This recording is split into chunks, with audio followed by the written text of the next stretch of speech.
وطنوں کو چھوڑ کر، اپنے گھر والوں کو چھوڑ کر اللہ رب العزت کے دربار میں حاضری کے لیے جوک در جوک آ رہے ہیں۔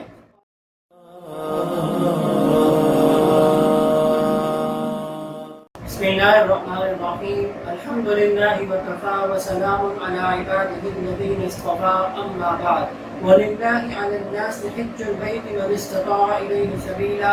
آمَنْتُ بِاللَّهِ صدق اللَّهُ مَوْلَانَا الْعَظِيمُ وصدق رسوله النبي الكريم ونحن على ذلك من الشاهدين والشاكرين والحمد لله رب العالمین۔ الحمد للہ حج کا موسم ایک مرتبہ پھر شروع ہو چکا ہے اور بہت سارے عازمین حج اپنے اپنے وطنوں کو چھوڑ کر، اپنے گھر والوں کو چھوڑ کر اللہ رب العزت کے دربار میں حاضری کے لیے جوک در جوک آ رہے ہیں، اور ایک بہت بڑی تعداد حاضر ہو چکی ہے اور کچھ لوگ تیاری کر رہے ہیں۔ آج میں ایک اہم مسئلے کی طرف آپ سب کی توجہ دلانا چاہتا ہوں۔ وہ مسئلہ یہ ہے کہ گورنمنٹ سعودیہ کی جو گورنمنٹ ہے ان کی طرف سے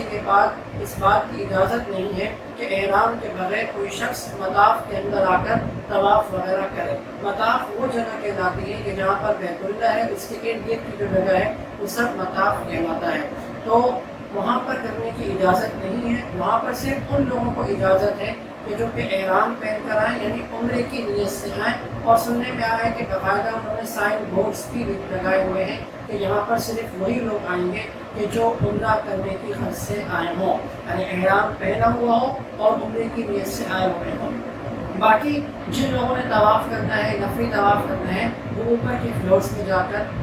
کر سکتے ہیں۔ اب ہوتا یہ ہے کہ بہت سے لوگ ایسے ہیں جو پہلی مرتبہ آتے ہیں اور ان کی دلی تمنا یہ ہوتی ہے کہ ہم بیت اللہ کو ہاتھ لگائیں، رکن یمانی کو ہاتھ لگائیں، حجر اسود کو بوسہ بھی دیں۔ اب وہاں احرام کی حالت میں تو نہیں کر سکتے نا یہ کام، کیونکہ وہاں پہ خوشبوئیں لگی ہوتی ہیں، تو اس وجہ سے منع کیا جاتا ہے، اور احرام کے بغیر جا نہیں سکتے، تو اب کیا کریں؟ تو اب وہ یہ طریقہ کرتے ہیں کہ احرام کی جو ہے وہ چادریں پہن لیتے ہیں اور نیت نہیں کرتے اور مطاف میں چلے جاتے ہیں اور طواف کرتے ہیں اور بیت اللہ کو بھی چھوتے ہیں، منتظم کو بھی چمٹتے ہیں، حجر اسود کو بھی بوسہ دے دیتے ہیں، رکن یمانی کو بھی ہاتھ لگا دیتے ہیں، یعنی وہ سارے کام کہ جو کہ احرام میں جن کے کرنے سے منع کیا گیا تھا وہ جا کر لیتے ہیں۔ اب دیکھنے والا جو یہی دیکھتا ہے، اور وہاں جو سپاہی کھڑے ہوئے ہیں، جو کھڑے ہوئے ہیں، جو وہ یہی سمجھتے ہیں کہ یہ عمرے کی نیت سے ہی آ رہا ہے، اور بظاہر اور حالانکہ اس آدمی کی نیت جو ہے وہ عمرے کی نہیں ہوتی ہے بلکہ محض نفلی طواف کی نیت ہوتی ہے۔ اب دیکھیں گورنمنٹ نے تو یہ قانون بنایا ہے نا، یہ لوگوں کی مصلحت اور فائدے کے لیے بنایا ہے،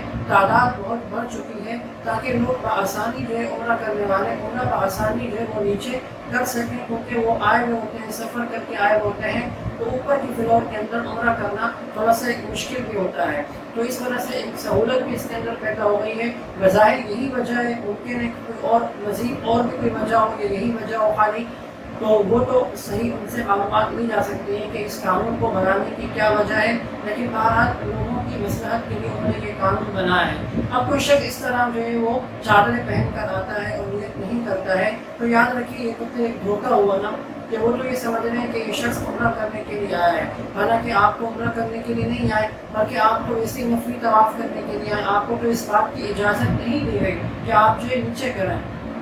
تو لہٰذا یہ دھوکے کے زمرے کے اندر آئے گا، بلکہ دھوکہ کہلائے گا، تو اس وجہ سے اس کی اجازت نہیں ہے۔ آپ وہاں پر تشریف لے گئے، آپ نے وہاں نمازیں پڑھ رہے ہیں، حرم کو کعبہ کو دیکھ رہے ہیں، تسبیحات پڑھ رہے ہیں، ذکر اذکار کر رہے ہیں، طواف کر رہے ہیں، اگرچہ اوپر والے فلور میں صحیح، لیکن یہ بھی تو کتنی بڑی نعمت ہے، لیکن یہ بھی تو کتنی بڑی غنیمت کی ہے بات ہے کہ آپ کتنے لوگوں سے اچھے ہیں کہ اللہ تعالیٰ نے آپ کو اپنا گھر دکھا دیا، اور پھر خالی آپ کبھی بیت اللہ کو اوپر کی فلور میں بیٹھے ہوئے دیکھ رہے ہیں کہ جس پر اللہ تعالیٰ کی رحمتوں کا نزول ہوتا ہے، تو کیا یہ معمولی چیز ہے؟ یہ بھی تو بہت بڑی چیز ہے۔ تو لوگوں کی مصلحت کے لیے انہوں نے ایک قانون بنایا ہے، تو ہمیں اس کی پاسداری کرنی چاہیے۔ اس کی اجازت نہیں ہے، دھوکے میں آئے گا کہ ہم جھوٹی چادریں پہن کر اور عمرے کا نیت کیے بغیر چلے جائیں، اور یہ سمجھ کر لوگوں کو یہ سمجھاتے ہوئے کہ ہم عمرے کی نیت سے آ رہے ہیں، لہٰذا احتیاط کی جائے۔